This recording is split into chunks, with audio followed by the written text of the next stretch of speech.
సినిమాల్లో యాక్ట్ చేసినటువంటి బండ్ల గణేష్ గారికి సాదర స్వాగతం పలుకుతూ వేదికపైకి ఆహ్వానించేస్తూ ఉన్నాము. బండ్ల గణేష్ గారు ఆన్ స్టేజ్ ప్లీజ్. చూద్దాము ఇవాళ ఎలా వెళ్తుందో స్పీచ్.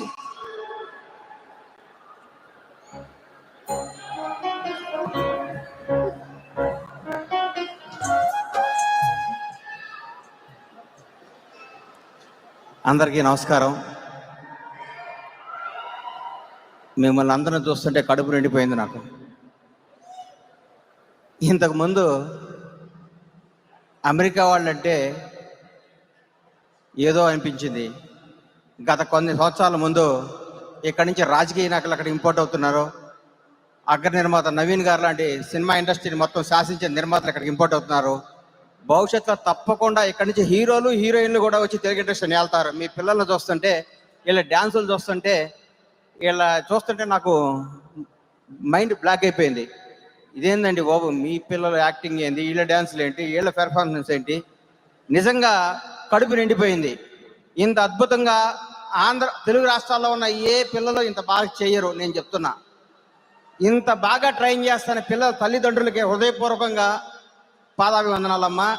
మీ పిల్లల్ని మీరు ఇంత బాగా పెంచుతున్నందుకు మిమ్మల్ని చూసి అక్కడున్న తల్లిదండ్రులు కూడా నేర్చుకొని వాళ్ళ పిల్లల్ని కూడా తయారు చేయాలని కోరుకుంటున్నాను ఈ సభావేదిక ద్వారా.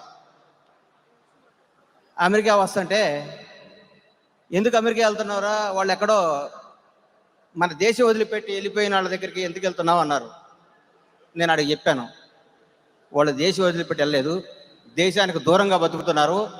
దేశ సరిహద్దులో ఉన్న సైనికులు దేశానికి రక్షణగా ఎంత గొప్పవాళ్ళు, దేశం విడిచి వెళ్ళిపోయి దూర ప్రాంతాల్లో ఉండి దేశ సంపదకు తోడ్పడతారు. అమెరికా ప్రజలు కూడా అంత గొప్పవాళ్ళు అని చెప్పాను. మీ సంపద ఇండియాకి వచ్చి భారతదేశంలో మీరు ఇక్కడ సంపాదించి అక్కడ పెట్టుబడుతుంటే ఇండియా పురోగ అభివృద్ధికి మీరు పడుతున్న సేవకు నా హృదయపూర్వక కృతజ్ఞతలు. అమ్మ జన్మనిస్తుంది, అమెరికా బతుకునిస్తుంది. అమెరికాను నమ్ముకున్న ఎవరు, ఏ తల్లిదండ్రులు కానీ ఏ పిల్లలు కానీ చెడిపోయినట్టు నాకు తెలిసేది ఏదీ లేదు. ఇప్పుడే మా ఫ్రెండ్ నవీన్ గారిని అడిగా, నవీన్ గారు ఇక్కడికి వచ్చి ఎవరైనా చెడిపోయిన వాళ్ళు ఉన్నారా అన్నాడు. ఈ అమెరికా గడ్డ ఎవరికి కష్టపడ్డాడు అన్యాయం చేయదండి, ఎవరికైనా బ్రహ్మాండమైన భవిష్యత్తు. కానీ ఈ అమెరికా నమ్ముకున్న వాళ్ళు నాకు తెలిసి చెడిపోలేదు అని చెప్పారు. నాకు సంతోషం సార్, చాలా ఆనందంగా ఉంది. ఏమో చాలా అనుకున్నాను, మాట్లాడాలని మర్చిపోయాను మిమ్మల్ని చూస్తుంటే. మిమ్మల్ని అందరినీ మీ తల్లిదండ్రులు ఎర్ర బస్సు ఎక్కించి పంపిస్తే ఆ తల్లిదండ్రులు మీరు ఎయిర్ బస్సు తిప్పుతూ అమెరికా తిప్పుతున్నారంటే ఎంత గొప్ప వాళ్ళండి మీరు, ఎంత గొప్ప సంస్కారవంతులు. మిమ్మల్ని చూస్తుంటే ముచ్చటేస్తుంది. ఈ ఒక తానా సంస్థ 50 సంవత్సరాల నుంచి ఒక సంస్థని ఇంట్లో మెయింటైన్ చేయటువంటిది మామూలు విషయం కాదు.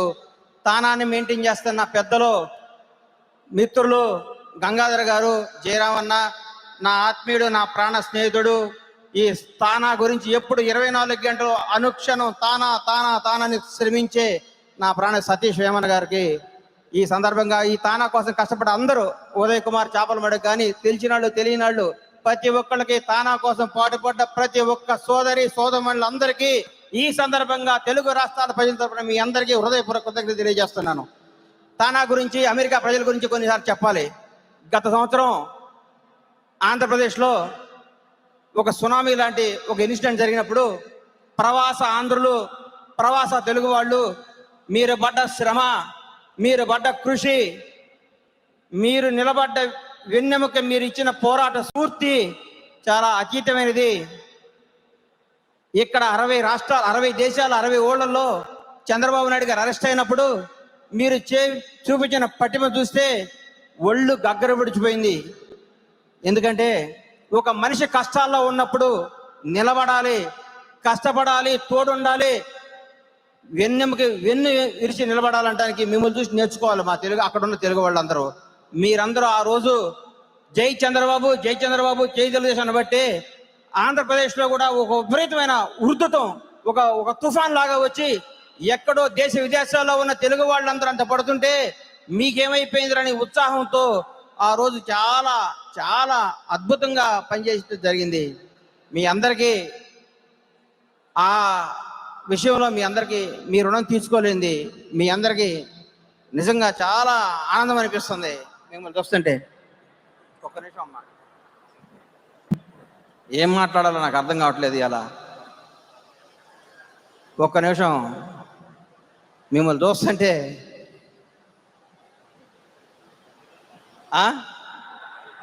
కళకళలాడిపోతున్నారు వాళ్ళందరూ కళకళలాడిపోతున్నారు. ఆడవాళ్ళు చూడండి ఎంత అందంగా కనిపిస్తున్నారు. అంత అందంగా ఉన్నటువంటి ఆడవాళ్ళ ఫోటోలు తీసినటువంటి మగవాళ్ళు కూడా అంతే అందంగా ఉన్నారు. మగవాళ్ళు ఆడ స్త్రీమూర్తుల ముందు మగవాళ్ళు ఎంతైనా దిగదుడిపే కదమ్మా. అవును, నేను ఒప్పుకుంటాను.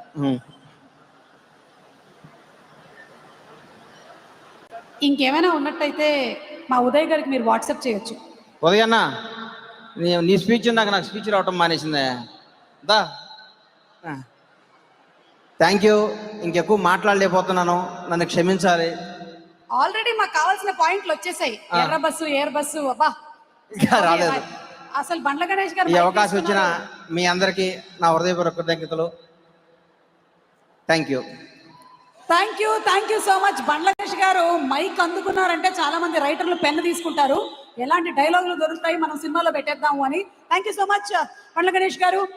అండ్ అలాగే ఎంతో మంది టెక్నీషియన్స్ ని, ఎంతో మంది హీరోయిన్లని వెండి తెరకి పరిచయం చేసినటువంటి ఘనత మా దర్శకేంద్రులు శ్రీ రాఘవేంద్రరావు గారిది. ఒక అల్లరి ప్రియుడు, బొంబాయి ప్రియుడు, అన్నమయ్య, శ్రీరామదాసు, జస్టిస్ చౌదరి, మేజర్ చంద్రకాంత్ ఇలాంటి అద్భుతమైన సినిమాలని మనకు అందించినటువంటి డైరెక్టర్ శ్రీ రాఘవేంద్రరావు గారి గురించిన ఒక స్పెషల్ ఏవి ముందుగా చూద్దాము. ఆ తర్వాత ఫెలిసిటేషన్. లెట్స్ హావ్ ద ఏవి ప్లీజ్.